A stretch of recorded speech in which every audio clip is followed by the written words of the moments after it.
Et bonjour à tous, j'espère que vous allez bien, bienvenue sur cette nouvelle vidéo. Aujourd'hui, on se retrouve pour parler d'un stylet de la marque Omi. Alors, le stylet Apple, alors vous avez vu que j'avais eu l'iPad 9, il coûte 99 €, alors que ce stylet de marque Omi coûte une trentaine d'euros, je l'ai payé 30 € exactement. Donc on va voir si sincèrement ça vaut le coup de mettre quelques euros de plus, alors quelques dizaines d'euros de plus, pour avoir l'officiel de Apple, ou si celui-là à 30 € fait très bien l'affaire. On va commencer déjà par l'ouvrir, voir un petit peu de quoi est composé le kit, mais en attendant, n'hésitez pas à vous abonner et laisser un petit pouce bleu, ça me ferait très plaisir, et ça me permet aussi d'avancer sur mes vidéos. Donc,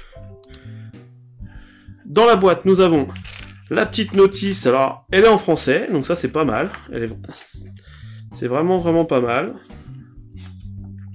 Alors, qu'est-ce qu'ils nous disent déjà? On va commencer par... Donc on peut remplacer la pointe. Ils nous disent aussi que on peut recharger... Alors par contre, ce que j'ai bien aimé par rapport à cette... ce stylet, par rapport à l'officiel, c'est qu'on va pas avoir besoin de le mettre au cul de l'iPad en fait.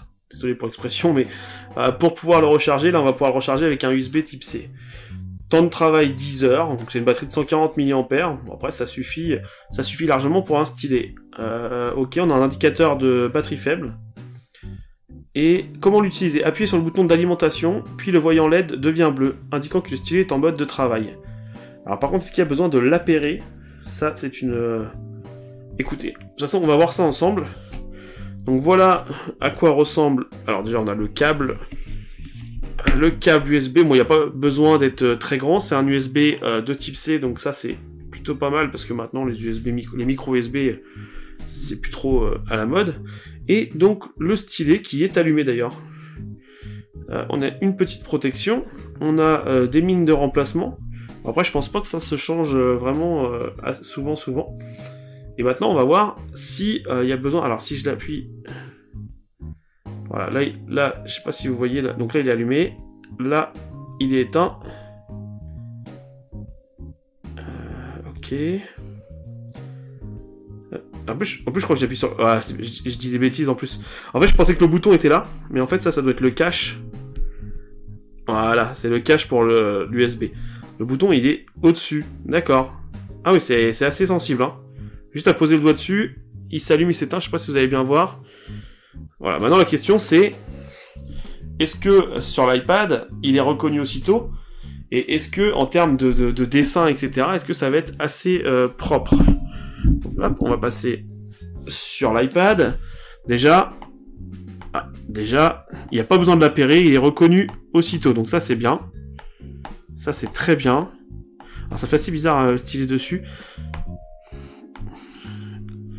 Ah, je pensais, ouais, c'est une sensation un peu bizarre. Donc là, on va lancer le truc de dessin, et puis on va voir si le stylet, si ça reconnaît.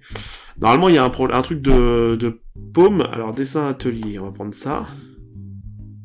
Et on va prendre une toile vierge. Début, je crois. Voilà, donc là, on va prendre une petite pointe... Alors, on va prendre une pointe fine. Hop. Et normalement, il y a le truc de la paume, donc voilà, table à dessin, souhaite utiliser le Bluetooth. Oui, si tu veux.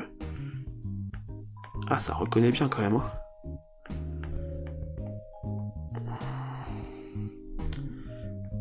Alors, normalement, il y a le... Voilà, allez, c'est vraiment pas mal. Ah, c'est vraiment pas mal. J'avoue que je m'attendais pas totalement à ça. Je me suis dit, bon, bah, c'est un stylet de sous-marque. Ça va pas être ouf, mais ça a l'air assez précis. Alors, si on regarde où j'appuie exactement, il est relativement précis. Alors, comment je peux... Si je prends ça, par exemple... Ah ouais, quand même. Je pense qu'il y a moyen de faire des bons petits dessins avec ça. Je pense que je vais bien m'amuser. Je pense que je vais vraiment m'amuser. Alors, je pense qu'il va falloir que je trouve un logiciel aussi. Un autre logiciel que celui-là. Mais pour colorier, pour dessiner, c'est vraiment pas mal. Ça se remplit bien. Alors, que fait parce qu'il y a quand même plus de 50 € d'écart entre celui-là et celui d'Apple. Il faut quand même le justifier, quand même, 50 €. La batterie, Ça doit être à peu près kiff-kiff, je vois pas l'intérêt. À part, franchement, à part la détection de quand on appuie dessus. Vous savez, en fait, plus on appuie, plus le trait est gros. Je sais pas si ça marche. En fait, là, il y a... Ah. Eh ben, ça marche aussi. Ouais, attends, c'est peut-être moi qui déconne. Ah non, ça marche pas. Autant pour moi, c'est le... Comment... Voilà, non, il y a vraiment rien si on appuie ou quoi que ce soit. Bon, j'espère que ça raye pas l'écran, par contre, mais je pense que vu la pointe... non, c'est du plastique, ça doit pas rayer. Franchement, ouais, je suis vraiment agréablement surpris. Je suis vraiment agréablement surpris du truc. Il y a moyen de faire des... Alors, par contre, la détection de paume, normalement, c'est censé... Voilà. Bon, je fais un peu n'importe quoi, mais il y a moyen que je reprenne un peu les dessins grâce à ce petit stylet. Franchement, c'est... Ah, j'aime bien. Franchement, j'aime bien. Alors, j'ai peur que ça laisse des traces sur l'écran. Ça, je pourrais vous le dire dans les commentaires un petit peu plus tard. Dites-moi ce que vous en pensez. Mais est-ce que vous jugez quand même que 50 € pour avoir un Apple, ça vaut le coup, sachant qu'il n'y a que le détecteur de pression supplémentaire? Est-ce que c'est vraiment vous qui enfin, si vous dessinez ou quoi que ce soit, contrairement à moi qui fait juste du loisir, en fait, de dessin de loisir, est-ce que vous estimez que le détecteur de pression vaut ces 50 € et est-ce qu'il est super utile pour le dessin? Parce que là, sincèrement, je pense que du moment qu'on met, voilà, enfin, ouais, non, franchement, je vois pas trop... Voilà. Franchement, je suis agréablement surpris. J'avais une Surface Pro 3 avec un stylet, bien sûr, et je pouvais pas dessiner avec parce qu'il y avait un retard. Mais là, quand on regarde, franchement, il y a pas de retard, quoi. C'est un truc de fou.